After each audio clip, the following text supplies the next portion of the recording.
ನಾಗಲಿಂಗ ಅವಧೂತ ಅವರು 1812ರಲ್ಲಿ ರಾಯಚೂರು ಜಿಲ್ಲೆಯ ಸಿಂಧನೂರು ತಾಲೂಕಿನ ಜವಳಗೆರೆ ಗ್ರಾಮದಲ್ಲಿ ಮೌನಪ್ಪ ಮತ್ತು ನಾಗಮ್ಮ ಅಂತಕ್ಕಂಥ ದಂಪತಿಗಳ ಉದರದಲ್ಲಿ ಜನಿಸ್ತಾರೆ. ಜವಳಗೆರೆಯಲ್ಲಿ ಬಾಲ್ಯದ ಜೀವನವನ್ನು ನಡೆಸ್ತಾ ಇರಬೇಕಾದ್ರೆ ಶಾಲೆಯಿಂದ ತುಂಬ ಹೊಟ್ಟೆ ಹಸಿದ್ದರಿಂದ ಊಟ ಮಾಡಬೇಕಂತ ಮನೆಗೆ ಓಡೋಡಿ ಬರ್ತಾರೆ. ಆದರೆ ಮನೆ ಒಳಗಡೆ ಅಡುಗೆ ಮನೆ ಬಾಗಿಲು ಹಾಕಿರುತ್ತೆ. ಅಡುಗೆ ಮನೆ ಬಾಗಿಲು ಹಾಕಿದೆಯಲ್ಲ ಅಂಥೇಳಿ ನಾಗಲಿಂಗ ದೇವರು ಏನು ಮಾಡ್ತಾರೆ, ನಿಧಾನಕ್ಕೆ ಅಮ್ಮ ಇದ್ದಂಗಿಲ್ಲ, ನಾನೇ ಊಟ ತಗೊಂಡು ತಿನ್ಬಿಡೋಣ ಅಂಥೇಳಿ ಬಾಗಿಲನ್ನು ನಿಧಾನವಾಗಿ ಸರಿಸ್ತಾರೆ. ಸರಿಸ್ತಾ ಇದ್ದಂಗೆ ಒಳಗಲಿಂದ ಧ್ವನಿ ಬರುತ್ತೆ.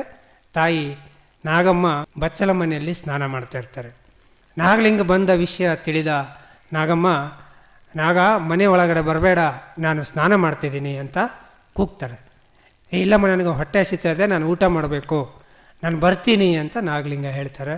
ಬೇಡ, ನಾನು ಸ್ನಾನ ಮಾಡ್ತಿದ್ದೀನಿ, ಬರಬೇಡ